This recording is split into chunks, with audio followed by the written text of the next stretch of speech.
Bien le bonjour. Du temps dont je te parle, chez le bûcheron, ça va pas bien du tout.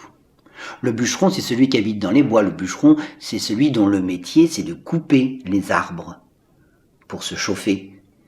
Sauf que chez le bûcheron, il n'arrive plus à vendre ses arbres coupés pour la cheminée, pour se chauffer, sans doute à cause du réchauffement climatique.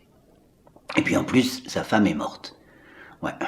Alors, c'est 7 enfants, c'est lui qui doit les nourrir, tu vois, et tous les jours. Oui. Et ce matin-là, pourtant, il dit à ses enfants, mettez vos serviettes, car quand je reviendrai, vous aurez une surprise. Et voilà les enfants qui mettent les bouts de tissu autour de leur cou et qui les serrent bien fort. Pendant que lui, le bûcheron, prend non pas ce chemin-là qu'il a l'habitude, mais celui-ci, par lequel il ne va jamais. C'est pas un chemin habituel, hein. Avec sa hache sur l'épaule, quand il marche, il voit bien que ce terrain-là est boueux. Il a dû pleuvoir énormément, il n'arrive difficilement à marcher, et même plus il avance, et plus le chemin essaye de le retenir, et essaye de même peut-être l'enfoncer. Alors il décide de faire demi-tour, et c'est à ce moment-là, au moment où il décide de faire demi-tour, qu'il se rend compte que là, sur le côté, il y a une maison. Une jolie maisonnette, fermée. Enfin, je veux dire, les volets sont fermés, la porte est fermée, la cheminée fume pas, et il y a un petit banc sur le bord de la maison. Alors, il s'arrache du chemin carrément, et il va s'asseoir sur le banc de la maison, et là, fatigué, il s'assoupit.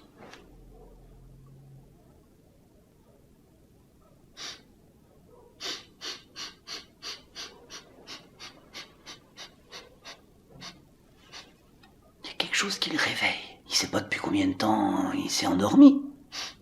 Mais il y a quelque chose qui le réveille. Quelque chose qui sent bon.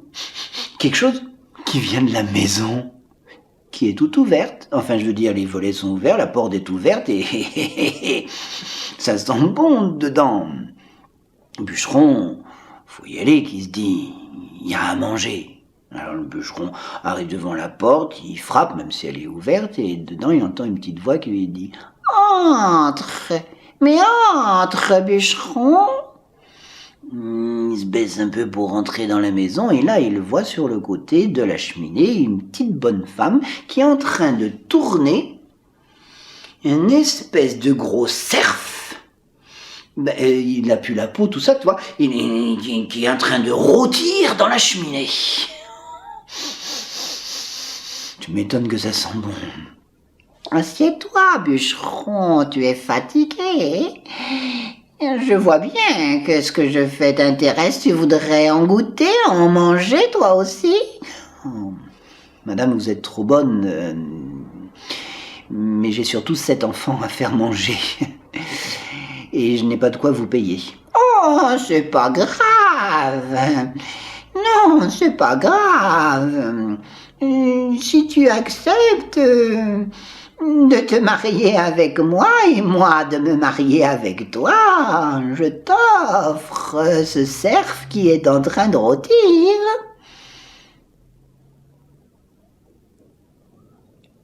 Ah, dit le bûcheron, parce que faut quand même que je précise que la petite bonne femme qui est en face de lui, c'est pas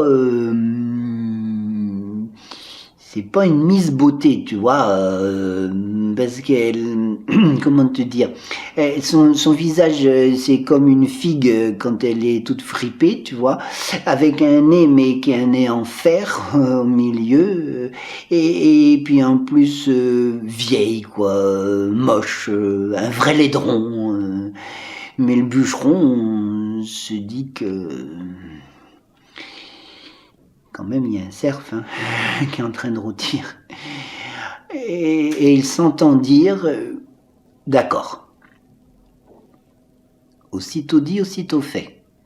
La petite sorcière, car c'en est une, met le cerf dans un grand sac, prend une grande bouteille de vin qu'il avait même pas vue, mais attends, une grande bouteille de vin énorme qu'il avait pas vue, le bûcheron. Elle met dans le sac et elle dit « Allez, on va au mariage avec tes enfants !» Et les voilà partis, le bûcheron devant, sur un chemin, tiens, que c'était tout asséché. Il était devenu tout normal, tout traditionnel, comme un chemin, quoi. Et la sorcière derrière. Sauf que son sac était tellement lourd que quand elle le portait, avec son pied, ça faisait clic, clac, tang. Clic, clac, clang. Oui, parce qu'elle cédait de son nez. Clic, clac, clang. Clic, clac, clang. Clic, clac, clang. Oh, tu vas trop vite, bûcheron, attends. Elle pose son sac, le bûcheron s'arrête, elle ouvre son sac et une bonne gorgée de vin, et en bouche, elle remet son sac, clic, clac, clang, clic, clac, clang, clic, clac, clang. Ah, tu vas trop vite, bûcheron, attends encore un peu. Et elle prend clic, clac, clic, clac. Attends, bûcheron, tu vas trop vite. Et pose ça que... Elle avait tellement bu qu'elle s'est allongée par terre au milieu du chemin et qu'elle s'est endormie. Alors le bûcheron, il a pris sa hache, il s'est avancé doucement. Il a cassé la tête, il a fracassé la tête, il lui a fondu la tête en deux. Il a pris le sac et il a couru jusque chez lui. Quand ses enfants l'ont vu ouvrir le sac, ce fumet qui sortait, cette odeur magnifique qui ravive nos papilles, forcément ils étaient déjà tous autour de la table et que là, crois-moi que les coups de fourchette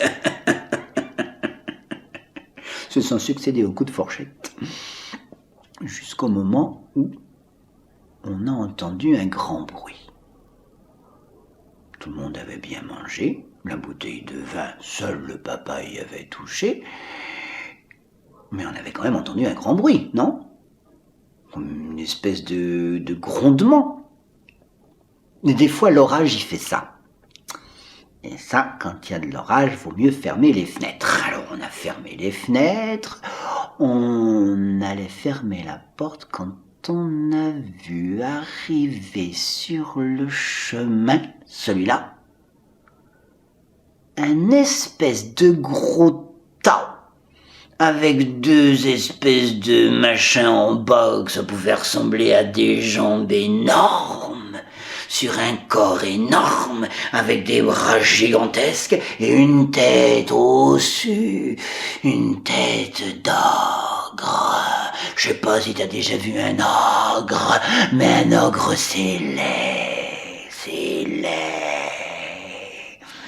Et en arrivant devant la maison, ce gros espèce de gros tas de maisons là, a dit au papa bûcheron qui était sorti avec sa hache: rends-moi ce que tu as pris. Tu as tué ma mère. Je vais t'écraser. Et au moment où l'ogre, qui était le fils de la sorcière, qui était revenu chez lui pour manger le petit déjeuner qu'elle lui avait préparé, quand il a vu que sur le chemin, la sorcière, sa mère, était tuée, tu penses bien qu'il était tellement en colère que là, il allait avec sa main écrabouiller le bûcheron, reprendre son petit déjeuner, enfin ce qu'il en restait.